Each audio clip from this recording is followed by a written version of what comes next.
The team was showing me a video recently about being a slave to their mind. And it's very interesting because I believe that most people are slaves to their minds. They try to get their mind to shut up, stop thinking. They try to meditate and say, think about nothing, think about nothing, think about nothing. Yet at the same time, they think about everything. And even a lot of people, they believe in the law of attraction. They understand manifestation. If I think positive, then I will manifest positive. Yet at the same time, there's doubts and fears that always creep in, and they seem to not be able to control it. And if you are one of those people, it's very important to understand how to no longer become a slave to your mind. When I went through that journey myself and learned from my teachers and my spiritual masters, it completely changed my life around. And that was by understanding how to divide the mind and come to peace with both sides. When you do that, what happens is it allows that negative voice to never affect you again. It allows that ego mind to never rise again. And then you will have complete power and control over your thoughts and therefore your feelings and your manifestations. So in this video, we're going to break down all of these things. But before we get into it, show reel. Hit it.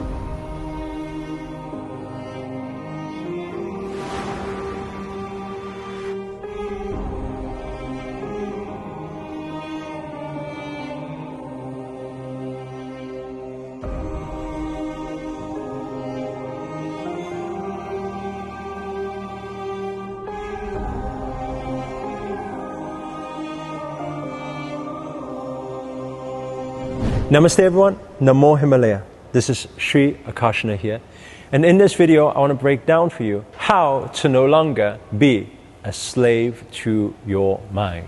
First of all, we will realize a lot of the time, whenever we've got any negativity going on, or our mind is controlling us, or it's overpowering, or we feel like we're out of control and we don't know how to deal with it, we're stressed, we're frustrated, we're angry, we're upset, whatever those negative thoughts and feelings and doubts are, how do we deal with it?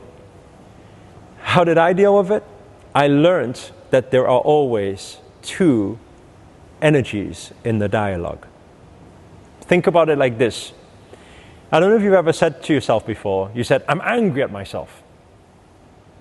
Think about that line first of all. I am angry with myself. Wait there a second, what have we got? How can I be pointing its finger at somebody else and I is angry with myself? Have you ever been frustrated with yourself? I'm frustrated with myself. My question is, who is myself and who is I? Right? What is actually happening here? I am upset with myself. I am bored by myself. What is happening? We've always got I and myself in our speech, yet at the same time, we don't realize that a lot of the time, there's two energies at play here. And we are taking all of it on board and thinking that it's our problem. So what we need to start to realize is, if we divide it for one moment, and understand when you are saying, I am angry at myself, I is the infinite I. Is the abundance you, is the universe version of you that is angry, looking down as a perspective and looking at your physical thing that you said or you did, and you become angry at yourself. You say, why can't I silence my mind? Actually, I's mind, the infinite you's mind, is always silent. It's peaceful, it's infinite, it can do anything. But it's yourself that is struggling. And the yourself, or the myself you usually refer to, is what?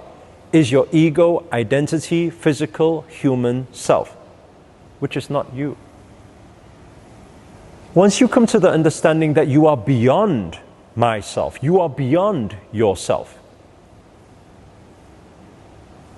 then you start allowing yourself to become the observer.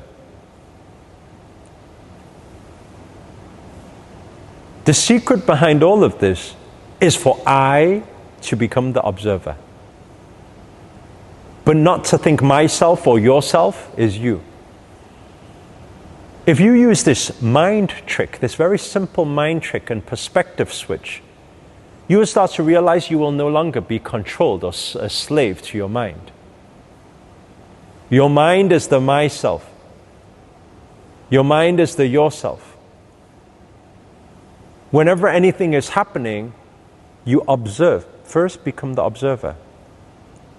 I just observed myself do something. If I'm the observer and I am the universe, I'm full of love and compassion, I'm just observing. But I'm not being affected by it because I don't dialogue with it. I don't interact with it. I don't give it energy. If I give the limited human identity of me energy, I amplify that limited energy that I am. So instead, I observe. I see the thing I'm doing wrong. I see the thing I'm speaking wrong. I feel even the energies that I do not want. I separate myself with it. I just observe it. I see anger, I see frustration, but I recognize that's not me.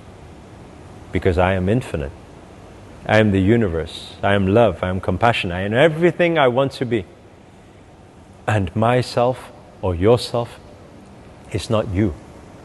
Is the limited reflection of you. Is the human conditioning version of you. Once you allow yourself to be that way, you separate, you observe, and now when you observe and you no longer give yourself energy, guess what happens? Because energy loves attention. When you don't give it energy and you don't dialogue with it, guess what happens? It needs to find somewhere else to go. How do we understand that from a practical standpoint? Well, let me ask you a question. Have you ever sat there before? You want to meditate, don't think about anything, don't think about anything. Why am I keep thinking about things? But if you just allow, oh, I'm thinking about that, but I'm not going to dialogue with it. The thought comes in, it will pass. But the problem is when your thought comes in, oh, my tummy is grumbling. Oh, I may be hungry. Oh, what shall I eat later? What time? Oh, where was I supposed to meet somebody? Bam, bam, bam, bam, bam. The more you are engaging with that energy, the more the energy becomes vibrant. What you focus on expands. Right? Have you ever had it before where you had a doubt and fear? You fear something so much, nothing's even happening, you're fearing it. The problem hasn't even happened. But you're being consumed by this energy because you're applying your thoughts and your dialogue to it as if it's you. Separate yourself. Become the observer. Oh, that human self of me feels fear. Interesting. Let it pass. Because that is not me. I am infinite me. I am the universe. I am powerful. I'm strong. I'm fearless. Allow yourself to be in oneness with the universe, not in oneness with the doubts and fears or the limited reflection of, or that social conditioning of who you are. The more you allow yourself to take yourself out of that context, become one with the universe, become one with God, you allow yourself to turn God mode on. You become powerful, you become strong, you become infinite, you become abundant. You will have that power, you will have that strength to observe everything pass by and know that it's not you. And the more you do that and you tap into that infinite version of you, guess what will happen? Eventually, your physical and limited reality will expand its consciousness to try and keep up with who you are. And that expansion will happen, and you'll start seeing a lot of your infinite thoughts and feelings and observations and power and strength and beauty will manifest into this physical reality. And you start to see those miracles start to manifest into this physical life too. So, don't be a slave to that mind. Don't give it energy. Just to recap. Bring yourself out, become the observer. Right? Don't judge it. Don't give it attention. Just allow it to be. Allow that energy to pass. Always remember, you are the infinite, most abundant version of you. You have trust, you have faith, you have love, you have confidence, you're powerful, and you can make anything. You can create any reality you want. That is your power. If this video has been of use to you, or just encouraged you, or been inspiring to you in any way, shape, or form, please do hit the thumbs up, hit the like button. Allow this message to go out to more people and help more people in this world. Also, comment below, let us know where you guys have tuned in from. That's always nice to know. And finally, if you're new to this channel and you haven't already, remember to hit that subscribe button and the notifications button next to it. That's a little bell sign, by the way, because this year we're dedicated to making daily videos to hold you accountable to make it your best year yet. But for now, guys, we're signing out. Namaste. Namo Himalaya.